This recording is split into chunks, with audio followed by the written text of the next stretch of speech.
My experience at BrACCE 2025 was really amazing. It was just 1 week, but in that 1 week, my mentor gave me like insights into what I'm supposed to be doing in the next 6 months. The mentor I was paired with was someone that could really relate to my journey. She gave me like a background story of how she also started in her legal career, and I realized that we have a lot of similarities. She encouraged me to put myself out there. She was just trying to encourage me that it's not until I know everything that I can put myself out there. The little I know as well is useful if only I'm able to take the bold step. For me, personally, I didn't really have my niche yet because I currently just finished my NYSC. So discovered my niche in the HR, which we spoke at length about.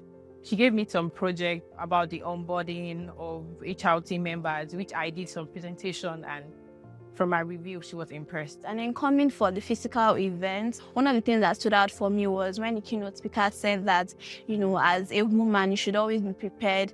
Even if you're just starting your career, it doesn't mean that, you should not say that because you're just starting, you don't know what to do. When the keynote speaker was like, don't react, respond. It was really an amazing experience, and I'm really grateful for BrACCE 2025, and it's something that I will recommend for people to apply for the next time. Because he helped me, and I wanted to also help somebody else.